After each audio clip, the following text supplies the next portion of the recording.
할렐루야, 반갑습니다. 지금부터 2026년 3월 22일 예배를 함께 드리겠습니다. 함께 봉독하실 하나님 말씀 창세기 21장 5절로 21절까지 말씀 교독하겠습니다. 마지막 절은 같이 읽습니다. 아브라함이 그 아들 이삭을 낳을 때에 100세라. 사라가 가로되 하나님이 나로 웃게 하시니 듣는 자가 다 나와 함께 웃으리로다. 또 가로되 사라가 자식들을 전 먹이겠다고 누가 아브라함에게 말하였으리요마는 아브라함 노경에 내가 아들을 낳았도다 하니라. 아들이 자라매 젖을 떼고 이삭의 젖을 떼는 날에 아브라함이 대연을 배설하였더라. 사라가 본즉 아브라함의 아들 애굽 여인 하갈의 소생이 이삭을 희롱하는지라. 그가 아브라함에게 이르되 이 여종과 그 아들을 내어 쫓으라. 이 종들의 아들은 내 아들 이삭과 함께 기업을 얻지 못하리라 하매 아브라함이 그 아들을 위하여 그 일이 깊이 근심이 되었더니 하나님이 아브라함에게 이르시되 내 아이나 내 여종을 위하여 근심치 말라. 사라가 내게 이른 말을 다 들으라. 이삭에게서 나는 자라야 내 씨라 칭할 것임이니라. 그러나 여종의 아들도 내 씨니 내가 그로 한 민족을 이루게 하리라 하신지라. 아브라함이 아침에 일찍 일어나 떡과 물 한 가죽 부대를 취하여 하갈의 어깨에 메어주고 그 자식을 이끌고 가게 하매 하갈이 나가서 부드셀라 들에서 방황하더니 가죽 부대의 물이 다한지라. 그 자식을 떨기나무 아래 두며 가로되 자식이 죽는 것을 참아보지 못하겠다 하고 살 한 밭땅쯤 가서 마주 앉아 바라보며 방성대곡하니 하나님이 그 아이의 소리를 들으심으로 하나님이 사자가 하늘에서부터 하갈을 불러 가라사대 하갈아 무슨 일이냐 두려워 말라. 하나님이 저기 있는 아이의 소리를 들으셨나니 일어나 아이를 일으켜 내 손으로 붙들라. 그로 큰 민족을 이루게 하리라 하시니라. 하나님이 하갈의 눈을 밝히심에 샘물을 보고 가서 가죽 부대에 물을 채워다가 그 아이에게 마시었더라. 하나님이 그 아이와 함께 계심에 그가 장성하여 광야에 거하며 활 쏘는 자가 되었더니 그가 바란 광야에 거할 때 그 어미가 그를 위하여 애굽 땅 여인을 취하여 아내를 삼게 하였더라. 아멘. 저희는 2026년 새해를 맞아 그래 다시 시작하는 거야 라는 슬로건으로 목회를 하고 있고 또 하나님 말씀을 함께 바라보고 있습니다. 자, 오늘은 그 13번째 시간으로 영과 육 두 개의 길과 또 다른 시작이라는 제목으로 하나님 말씀 함께 나누겠습니다. 하나님은 조물주이십니다. 또한 이 세상뿐 아니라 저와 여러분의 아버지, 내 영혼의 아버지가 되시는 분이십니다. 그러니까 우리 하나님은 우리가 눈으로 보이는 하늘과 땅, 바다, 온 땅에 거하는 모든 것을 창조하신 조물주이십니다. 또한 이 세상에 눈에 보이지 않는 것들, 곧 영적인 세계, 영적인 모든 것들도 다 하나님에 의해서 피조되었다, 만들어졌다, 창조되었다라고 성경은 우리에게 말하고 있습니다. 따라서 보이는 세계뿐 아니라 보이지 않는 영적인 세계도 다 하나님에 의해서 피조되었고 하나님이 만드신 모든 피조물이다라고 볼 수 있습니다. 그러니 하나님 이외에 자존하시는 하나님 외에 세상에 존재하는 모든 것, 곧 눈에 보이는 것이나 보이지 않는 그 모든 것들이 다 하나님에 의해서 만들어졌다, 피조되었다라고 볼 수 있습니다. 따라서 우리는 이 세상, 곧 눈에 보이는 세상뿐 아니라 보이지 않는 세상, 곧 나 영혼까지도 하나님이 만드셨다, 피조하셨다라는 데서 우리의 믿음이 거기서 시작되어야 합니다. 곧 보이는 것만이 아니라 보이지 않는 영적 세계도 다 하나님이 주관하신다라는 것이죠.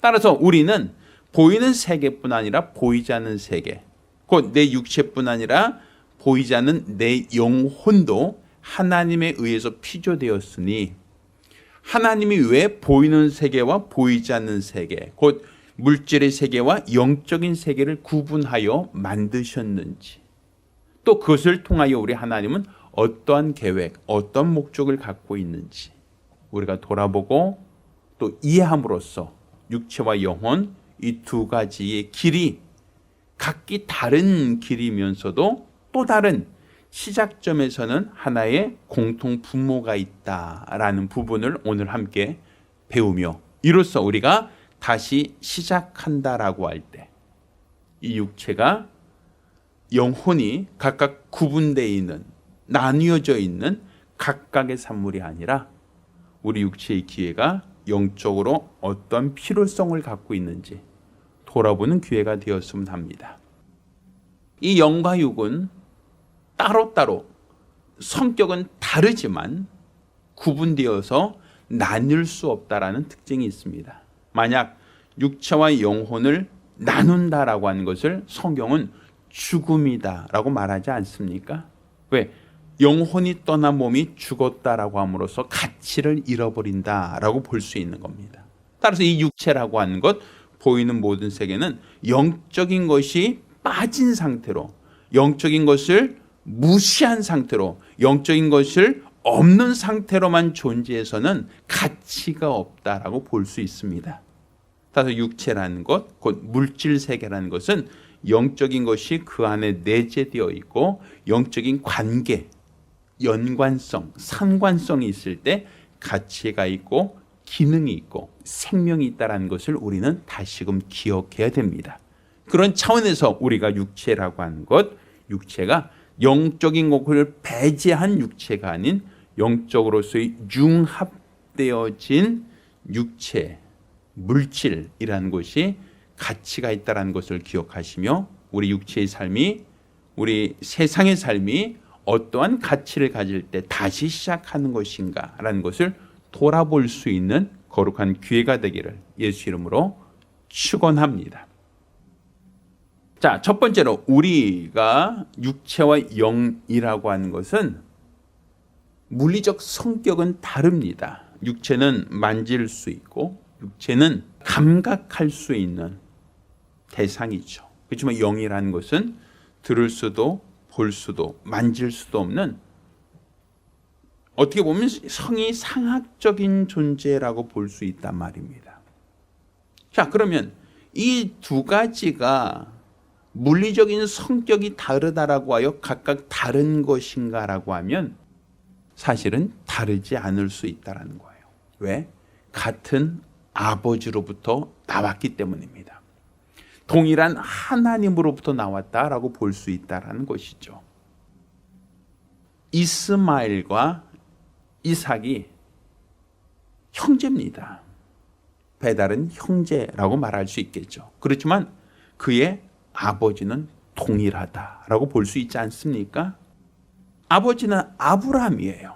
이스마엘도 아브라함의 자손, 이삭도 아브라함의 자손, 둘 다 아브라함을 아버지라 부를 수 있는 아들이라고 볼 수 있습니다. 우리나라에는 정실부인 또 첩, 이게 구분이 되어 있어요. 그래서 정실부인이라고 하면 정식으로 맞이한 부인, 첩이라고 하면 뭔가 비정상적으로 맞이한 부인이라는 개념을 갖고 조강지처와 첩씨를 구분하곤 하죠. 자, 그런데 그거는 유교라고 하는 우리나라의 성리학을 기준으로 했을 땐 그 기준이 맞습니다만 이스라엘이나 중동에서는 양반 가문에서 모셔오면 정실, 종에서 모시고 오면 첩실 이렇게 구분하지 않습니다. 거기는 양반이라는 개념이 없거든요. 자, 중동에서는 가장 먼저 얻은 아내가 조강지처가 아니라 건강한 아들을 낳은 아내를 조강지처라고 얘기를 한다고 들었어요.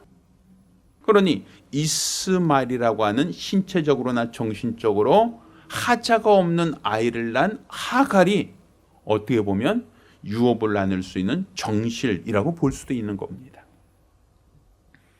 또 이삭을 낳은 사라는 아브라함과 먼저 결혼은 했지만 아들을 늦게 낳았기 때문에 사실 첩실이라고 할 수는 없지만 그 역시도 정실 아내로서 두 번째 아내가 될 수 있다라고 볼 수 있는 겁니다. 그러니 그 기준이라고 하는 것은 아내가 기준이 아니라 그 아들이 누구의 소생이냐가 기준입니다. 자, 그런 차원에서 이스마엘도 아브라함을 아버지라 부를 수 있고 이삭도 아브라함을 아버지라 부를 수 있으니 이스마엘과 이삭은 둘 다 아브라함의 아들이다. 베달은 아들이다라고 볼 수 있죠. 그러니까 이 두 아들이 동일한 아버지로부터 나왔듯이 이 세상, 곧 눈에 보이는 세상과 눈에 보이지 않는 영적인 세상은 다 하나님으로부터 나왔다라고 볼 수 있어요. 그러니까 세상, 곧 하늘과 땅과 바다와 온 땅과 그 안에 자라고 있는 모든 식물들과 살고 있는 모든 동물들, 하늘의 새와 바다의 물고기와 모든 육축들 다 하나님이 창조하셨다라고 창세기 1장은 말하고 있지 않습니까? 그러니 이 모든 세계가 하나님에 의해서 피조되었다. 하나님이 만드셨다라고 하는 것을 아는 것. 이것을 바로 우리의 믿음이라고 한단 말입니다. 그런데 하나님은 이렇게 눈에 보이는 세상만이 아니라 눈에 보이지 않는 영적인 세계도 하나님이 만드셨다라고 볼 수 있어요. 눈에 보이지 않는 천사들이나 눈에 보이지 않는 인간의 영혼도 다 하나님의 솜씨고 하나님의 작품이고 하나님에 의해서 만들어진 피조물이다. 피조세계다라고 볼 수 있는 겁니다. 그러니 이 모든 것들이 다 하나님이 만드셨다. 하나님이 창조하셨다라고 하는 것을 성경은 말하고 있거든요.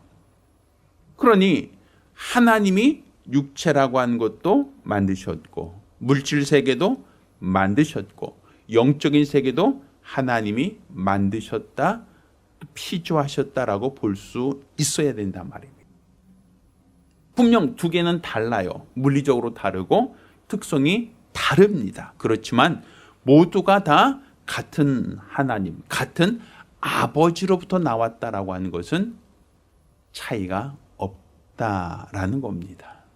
그러니 우리는 이 영이라고 하는 것과 육체라고 하는 것이 그냥 성격은 다르고 특징은 다르지만 그렇지만 분명한 것은 다 동일한 아버지, 동일한 하나님으로부터 나왔다라는 것을 우리는 알고 믿어야 됩니다. 여기서부터 우리는 다름과 또 다른 시작에 대한 출발점을 이해할 수 있는 겁니다. 자, 두 번째 우리가 주목할 것은 추방이라는 것. 추방이라는 것은 단절, 소멸이 아니라 또 다른 하나님이 열어주신 생존의 길이다라는 겁니다.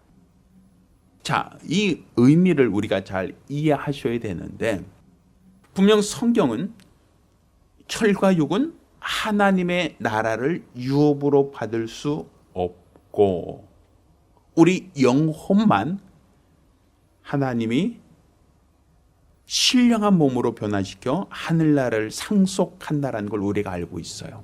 그러니까 혈과 육은 하나님 나라를 유업으로 받을 수 없다. 혈과 육은 무익하다라고 우리는 알고 있어요. 그러다 보니 영혼이 더 중요하다라는 생각을 하죠. 육체라고 하는 것은 부정하다라고 생각을 한단 말입니다. 자, 이런 이분법적인 사고에서 우리는 영은 신령한 것, 육은 부정한 것 이런 생각을 해요. 영은 영적인 건 신령한 것이니 교회 와서 신앙생활하는 것은 신령한 것, 교회 와서 봉사하는 것은 신령한 것, 교회에서 직분을 감당하는 것은 신령한 것. 육체가 이 땅에서 돈을 얻고 먹을 걸 얻기 위해서는 육체의 모든 삶은 부정한 것. 이런 생각을 한단 말이에요. 그러다 보니 세상 종교는 육체에게 금욕을 요구합니다. 육체의 정욕을 벗기 위한 수고와 노력을 합니다. 우리가 알고 있는 절도 또 캐톨릭도 다 결혼을 금하죠. 왜? 육체의 정욕, 성적인 문제를 극복해야 된다. 금욕해야 된다라고 얘기합니다. 또 우리가 사철에서는 고기를 먹지 않습니다. 평생 살생을 하지 않고 나물, 식물만을 가지고 평생을 살죠. 이거 역시 금욕입니다. 살생을 하지 말고 음식도 절제된 음식만 먹어야 한다라고 얘기하죠. 그러니까 육체라고 하는 것을 영적인 것과 구분시켜서 영은 신령한 것, 육체는 부정한 것. 그러니 영혼을 위해 살아야 한다라고 얘기합니다. 육체라고 하는 것은 부정한 것이니 쫓아버려야 한다라고 얘기해요. 마치 아브라함이 이스마엘을 집 밖에서 쫓아내고 이삭만 그 집에 두었던 것처럼 우리는 먼저 난 자식이라 할지라도, 먼저 태어난 이스마엘이라 할지라도, 먼저 피조된 육체라 할지라도 계속 내 바깥으로 쫓아내라, 추방해라, 육체의 모든 정욕을 극복해라, 육체를 쳐서 복종시켜라. 이것을 성경적이라 생각한단 말입니다. 그래서 영적인 삶은 고귀한 것, 육체의 삶은 부정한 것. 영적으로 위하여 살고 영혼을 위하여 애쓰고 영혼을 위하여 충성하는 것은 잘한 것, 육체를 위해서 사는 것은 부정하고 육체를 위해 사는 것은 더럽고 육체를 사랑하는 것은 하나님과 원수가 되는 것. 이런 생각을 한단 말이에요. 그러니 우리가 영적으로 봉사하고 영적으로 우리가 수고하고 영을 위하여 노력하고 애쓰고 수고하는 것은 다 고귀하고 고상한 것이지만 육체를 위해 사는 것은 부정하니 계속 사람들은 금욕적인 삶을 살려고 하고 금욕적인 삶을 사는 사람들을 신령하다, 경건하다라고 그렇게 생각하는 거예요. 제가 예전에 콜롬비아라고 하는 나라에 갔을 때 거기서 들었던 이야기 중에 우리나라 친다면 콜롬비아 수도 이제 보고타라는 지역의 중앙에 야트막한 산이 있어요. 우리나라 친다면 남산 같은 산이 하나 있단 말입니다. 근데 그 산 꼭대기 위에 성당이 있어요. 그리고 그 성당에 올라가는 모노레일이 연결되어 있어서 관광객들은 그 모노레일을 타고 산 꼭대기에 올라가서 성당을 보고 그 주변을 그 보고타 시내를 이렇게 쭉 전망할 수 있는, 마치 우리나라의 남산에 올라가서 야경을 보듯 시내 전체를 조감해 볼 수 있는 그러한 곳이 있었어요. 저희도 비행기 시간이 좀 여유가 있어서 잠깐 그곳에 들릴 수 있는 여지가 있었거든요. 그래서 저희는 모노레일에 가야 되나요? 하여튼 그걸 타고서는 꼭대기에 올라가서 성당도 보고 그 주변에 경치도 보고 있었어요. 그런데 유심히 보니까 동상들이 있어요. 이렇게 쭉 한 5m, 10m 간격으로 쭉 동상이 있는데 그 동상을 얘기 들어보니 산 아래에서부터 산 꼭대기까지 누가복음을 기준으로 해서 예수님의 온 생애가 동상으로 만들어져서 산 꼭대기까지 연결되어 있는 거예요. 자, 그런데 그 동상 내용은 예수님이 수태고지를 받고 또 동정녀 마리아를 통하여 베들레헴에서 태어났고 또 예수님이 성전에 갔다 잊어버리고 또 되찾은 사건 하면서 예수님이 병 고친 사건, 실로암에서 소경의 눈을 뜬 사건 하면서 풍랑을 잔잔케 한 사건, 이런 것들이 쭉 동상으로 만들어서 산 꼭대기까지 있는데 산 꼭대기 위에는 성당 바로 앞에 예수님이 십자가에 못 박혀 죽는 것까지 딱 있어요. 그러니 예수님의 일대기가 쭉 동상으로 만들어져 있다라고 볼 수 있는 거죠. 자, 그런데 이 부활절 전에 이제 고난 주간이죠, 지금. 이 고난 주간이 되면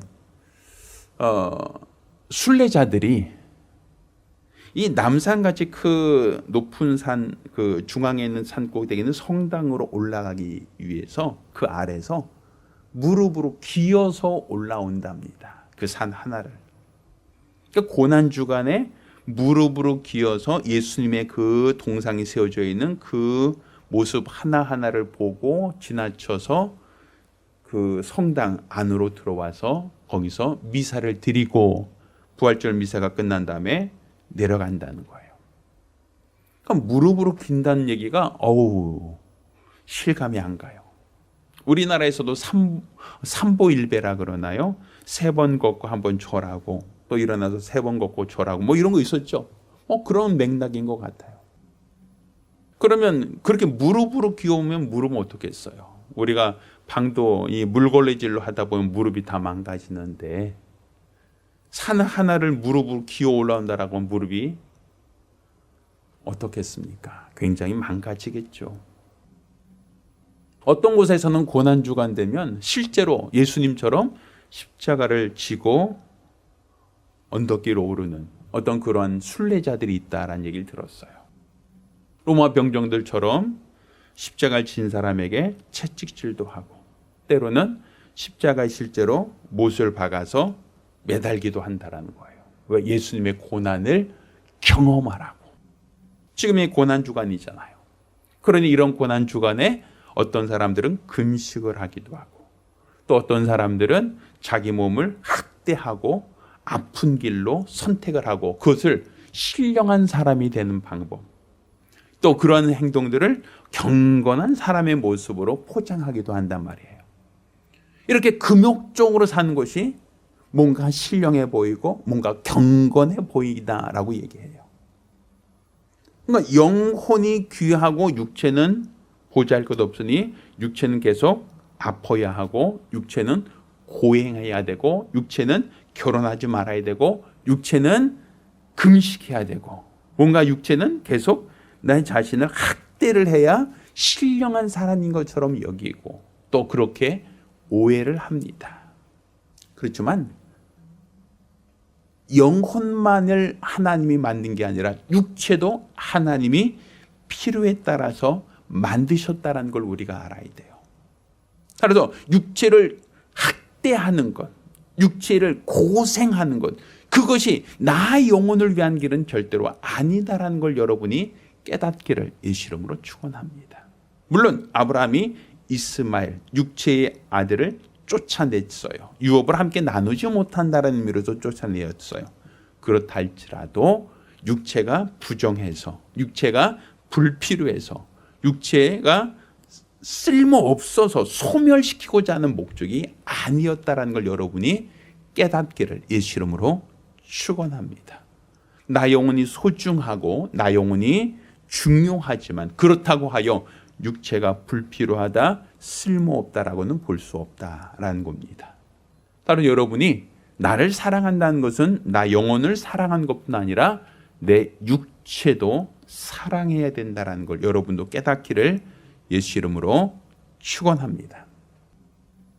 자, 그렇다면 나 영혼뿐 아니라 육체도 사랑해야 된다라고 할 때 이 육체라고 하는 것, 이것도 하나님이 만드신 피조물이고 이건 역시도 하나님이 새롭게 주신 약속이라고 볼 수 있습니다. 육체가 하나님이 주신 새로운 약속이다.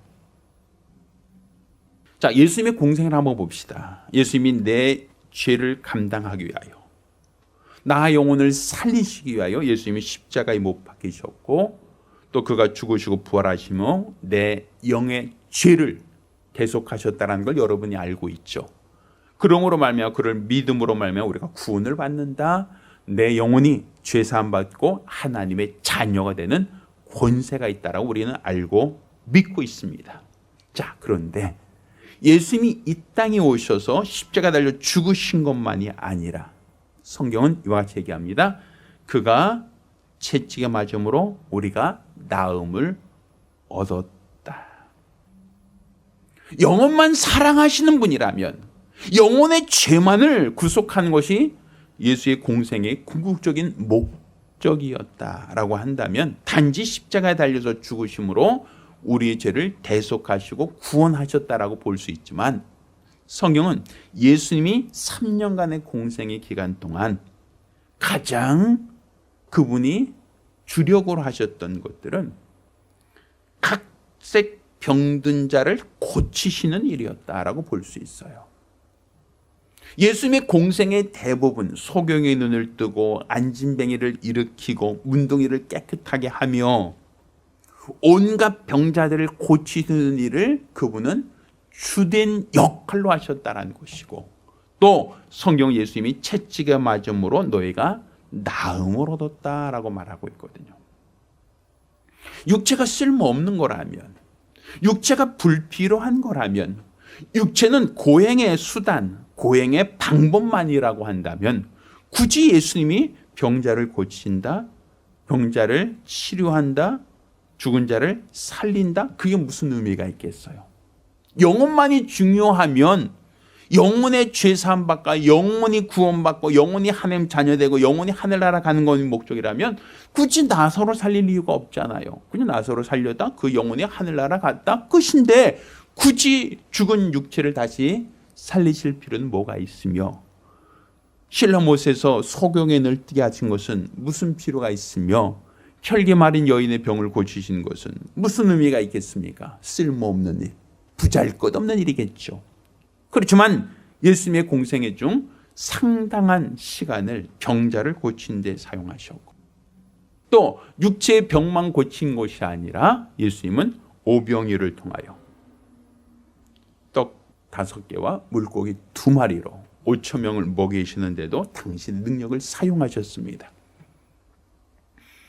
영혼만이 소중하고 영혼만이 가치 있는 것이라면 굳이 육체를 위하여 먹을 것을 마련해주고 육체를 위하여 병든 것을 고치실 필요가 뭐가 있겠느냐라는 거예요. 그러니까 사실 영혼이 중요하고 육체가 쓸모없다라고 하면 예수님이 그런 능력을 발휘할 이유도 필요도 없었겠죠. 그러니 우리가 분명히 알아야 될 것은 아브라함의 아들 이스마엘이 이삭과 함께 유업을 나누지 못한다고 하여 그를 집 밖으로 쫓아냈지만, 하나님이 집 밖으로 쫓겨난 하갈과 이스마엘이 길을 헤매다가 갈증으로 죽었다, 굶어서 죽었다라고 말하고 있지 않아요. 그들도 아브라함의 신이 그들도 큰 민족을 이루게 하겠다라고 말씀하고 있어요. 비록 같은 집에서 유업을 함께 나누지는 못하지만 그렇다고 하여 하나님이 하갈과 이스마엘을 소멸시켜버렸다. 그들을 하나님이 내팽개치셨다. 그들은 그냥 알아서 내쫓긴 후에 길거리에서 객사했다라고 말하지 않아요. 하나님은 그들에게도 마실 물을 주셨고 그들에게도 하나님은 새로운 민족으로 큰 민족을 이루게 하셨다라고 성경은 말하고 있단 말입니다. 우리가 지금은 고대 중동을 보면 이스라엘이 살고 있는 가나안 쪽 이스라엘 민족만이 아니라 지금 페르시아 민족이라는 이란, 또 그 주변에 있는 이라크라든지 사우디아라비아, 쿠웨이트, 어떤 UAE, 이 모든 나라들 다 이삭의 자손은 아닐 거란 말이에요. 그들도 자기들은 이스마엘의 후예라고 그들은 스스로 얘기를 하거든요. 그 얘기는 다른 말로 그들은 대부분이 다 아브라함을 자신들의 조상이라고는 얘기하지만 이삭을 우리의 조상이라고 하지 않는 이스마엘이나 혹은 가나안 족속의 후손들이겠죠. 그들 역시도 하나의 민족을 이루고 있고 새로운 민족으로 건성하고 있단 말입니다. 그러니 우리가 분명히 알아야 될 것은 하나님은 내 영의 아버지시고 육체는 쓸모없다, 보잘것없다, 부질없다가 아니라 그들도 새로운 민족을 이루게 하겠다. 그들 역시도 하나의 민족을 이루게 하겠다라는 하나님이 약속하셨다는 겁니다. 그러니 하나님은 아브라함이 이삭만 인정하고 이스마엘을 인정하지 않았다, 집 밖으로 쫓겨났다고 하여 그들은 버린 게 아니라 그들도 새로운 민족으로 하나님이 허락하셨다. 곧 하나님이 우리 영혼을 사랑하고 우리 영혼만을 하나님 나라로 기업을 주신다라고 우리가 알고 있지만, 그렇다고 하여 육체가 쫓겨났다고 하여 육체를 버렸다, 육체는 필요 없다, 육체는 쓸모없다라고 말할 수는 없다라는 겁니다. 육체도 역시 하나님 만드신 피조물이기 때문입니다. 따라서 우리는 영혼만이 아니라 육체도 하나님의 피조물이고 영과 육이 함께 유업을 나누지는 못하지만, 그렇다고 하나님이 육체의 모든 것을 멸하고 소멸하고 고행하고 어떤 근신하는 것을 목적으로 삼지는 않으셨다라는 걸 여러분도 깨닫기를 예수 이름으로 축원합니다. 자, 그럼 마지막으로 이 영과 육 각기 다르면서도 또 다시 시작해야 된다라고 할 때 무엇을 다시 시작해야 될 것인가라는 거예요. 자, 성경은 갈라디아서 4장에 육체와 영이라고 하는 것을 첫 언약과 새 언약의 어떤 기준으로 비유를 하고 있습니다. 동일한 아브라함의 두 아들 이스마엘과 이삭을 동일한 하나님의 말씀으로 중보가 다른 율법과 진리를 구분하는 하나의 표상으로 삼고 있단 말이에요. 그래서 동일한 아브라함의 아들이지만 하갈이라는 종을 통해서 난 아들을 이스마엘, 자유자를 통해서 난 아들을 이삭이라고 얘기하죠. 물론 먼저 태어난 것은 이스마엘이에요. 그렇지만 우리가 분명한 것은 하나님이 이스마엘도 멸하지 않고 그 자손을 하나의 민족을 이루게 하신 것처럼 성경은 하나님이 천사를 중보하여 주신 율법을 폐하지 않으셨어요. 1.1획도 폐하지 않으셨고 또 예수를 통해 주신 진리의 말씀도 하나님은 폐하지 않으셨다. 그러니까 율법도 있고 진리도 여전히 유효하다라는 겁니다. 그러니까 하나님이 진리가 왔으니 율법은 불필요해, 이거 갖다 버려라고 한 게 아니라 같이 유업을 나누지는 못하지만, 그러니까 율법으로는 하나님 나라에 들어갈 수 없고 율법은 단지 진리로 인도하는 하나의 이정표에 불과하지만 분명한 것은 하나님이 율법 자체를 폐하지 않으셨다. 1.1획도 폐한 것은 아니다. 소멸시킨 건 아니다라는 거예요. 그것은 그거 나름대로 육체의 예법으로서 하나님이 약속하신 복을 받을 수 있는 기준입니다. 그렇지만 율법을 잘 지켰다고 하여 영생을 얻는 건 아니에요. 왜? 하나님 나라는 육체의 예법만 가지고는 들어갈 수가 없습니다. 오직 진리로 자유한 자만이, 진리로 말미암아 하나님을 아버지라 부를 수 있는 자만이 들어갈 수 있다라고 볼 수 있습니다. 율법은 폐하여지지 않았지만 율법도 여전히 살아있는 법이고 오직 하나님 나라는 진리로서만 들어갈 수 있고 진리로서만 자유할 수 있다라는 약속이 있죠. 자, 그러면 이 둘이 왜 하나님께서 육체의 예법은 남겨두셨는가? 왜 육체의 예법을 폐하지 않으셨는가? 진리가 왔으면, 진리가 더 중요하면 율법도 폐하는 것이 마땅하지 않는가? 자, 하나님은 우리 영이 소중하지만 육체를 멸하지 않으신 것처럼 함께 유업을 나누지 못하지만 육체를 하나님이 무시하지 않은 것처럼 진리가 왔지만 율법을 하나님은 폐하지 않으셨다라는 거예요. 그러면 이 육체라고 하는 것, 이 율법이라고 하는 것은 어떤 목적으로 왜 남겨두셨는가? 자, 성경 이와 같이 얘기합니다. 너희가 먹어도 주를 위하여, 마셔도 주를 위하여, 너희가 살아도 죽어도 주를 위하여 살고 주를 위하여 죽는다라는 거예요. 그러니까 결국 하나님이 육체를 남겨두신 것은 영과 육을 그냥 각각 분리시켜서 너 따로 각각 하라가 아니라 육체의 모든 삶이 나 영혼을 위한 삶이 되기를 원한다라는 거예요.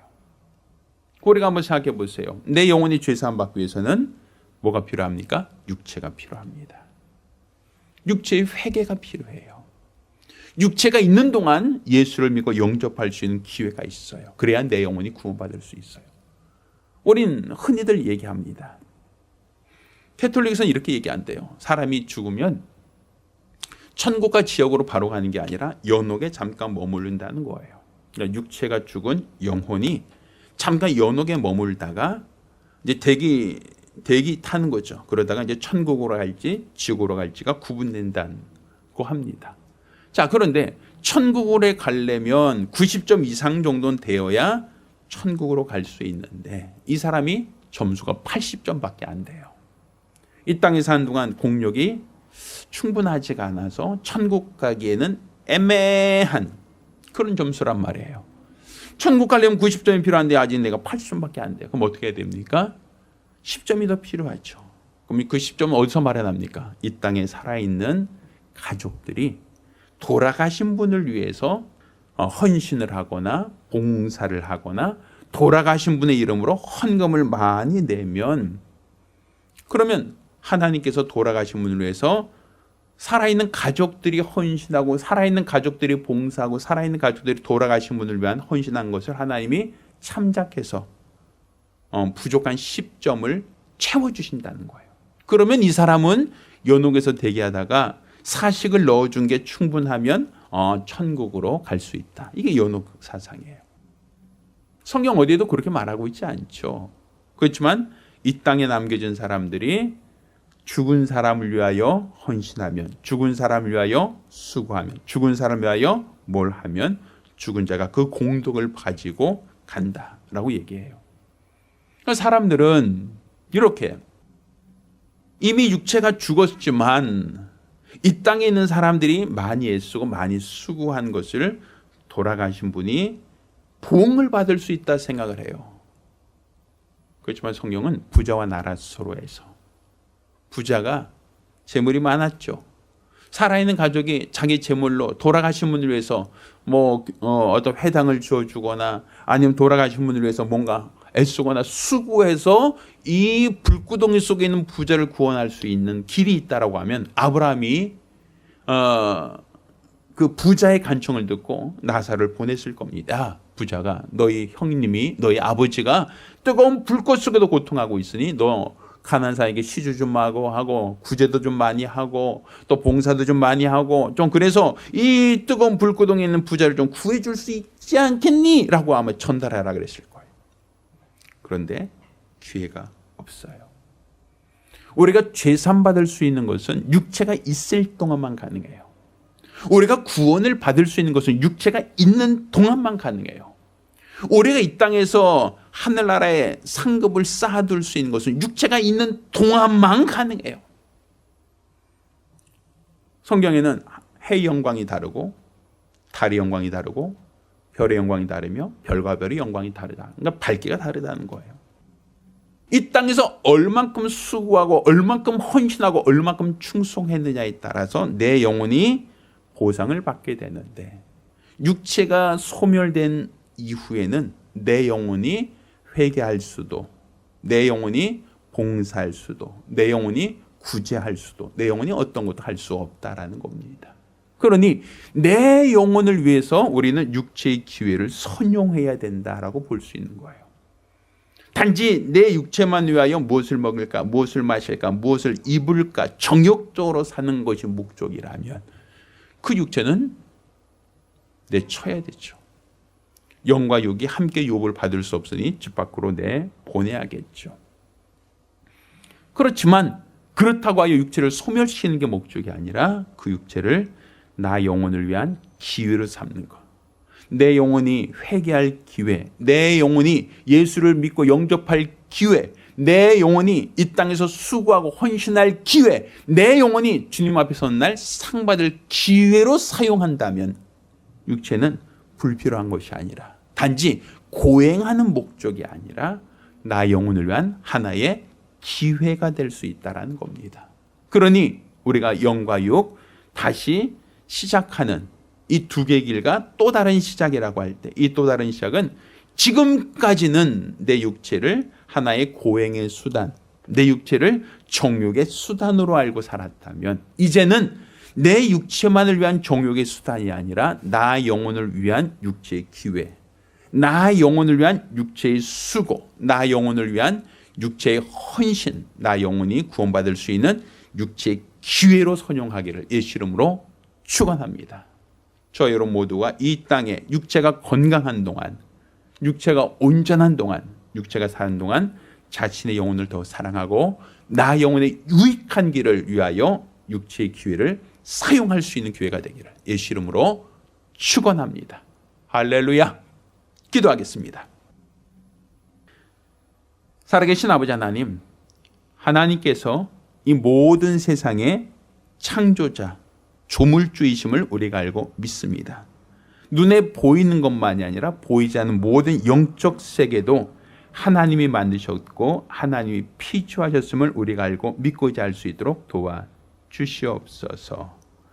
영과 육은 서로 대립되는 존재가 아니고 서로 각각의 욕심과 정욕을 따라 사는 존재가 아니라는 것을 깨닫게 도와주시고, 더 중요한 것은 나 영혼이고 더 중요한 것은 나 영혼이 하나님 앞에 인정과 칭찬을 받는 것이라는 걸 깨닫게 도와주시옵소서. 그렇다고 하여 육체를 추방하고 내 집에서 함께 기업을 나눌 수 없다고 추방하는 것만이 목적이 아니라 우리 육체도 역시 하나님께서 버리지 않고 이스마엘에게 새로운 약속을 주시고 새롭게 하나의 민족을 이루게 하신 것처럼 하나님께서 우리 육체를 외면하거나 버리거나 쓸모없다라고 하지 않으셨다는 걸 깨닫게 도와주시옵소서. 단지 육체가 고행의 목적, 고행하는 수단이 아니고 육체 자체도 하나의 큰 기회로서 하나님이 사용하신다는 걸 깨닫게 도와주시옵소서. 하나님이 사용하신 것은 육체의 정욕을 따라 살라는 것이 아니라 육체의 시간, 육체의 건강, 육체의 재능을 통하여 자신의 영혼을 돌아보고 나 영혼의 유익한 길을 선택하라고 하신 이 귀한 뜻을 우리가 깨달아 알게 도와주시사 우리가 먹어도 주를 위하여, 마셔도 주를 위하여, 입어도 주를 위하여, 살아도 죽어도 주를 위해 살고 죽는 믿음의 사람들이 되게 도와주시고, 이로써 육체의 길이 하나의 기회가 되어 나 영혼을 더욱더 하나님께로 이끌 수 있는 충성된 기회가 되게 도와주시옵소서. 살아계신 우리 주 예수 그리스도의 이름으로 기도드렸습니다. 아멘. 이제는 우리 주 예수 그리스도 내와 아버지 하나님의 극진하신 사랑과 보이사 성령님의 교통하시고 역사하심이 영혼과 육체가 각기 다른 조건과 환경이지만 나 영혼이 중요하고 내 육체는 보잘것없다는 생각을 버리고 육체의 기회를 선용하여 나 영혼을 준비하기로 결심한 우리 모든 성도들과 가정들을 위해 이제로부터 영원까지 함께 있을지어다. 아멘.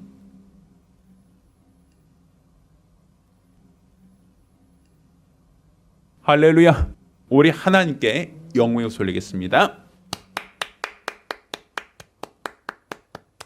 감사합니다.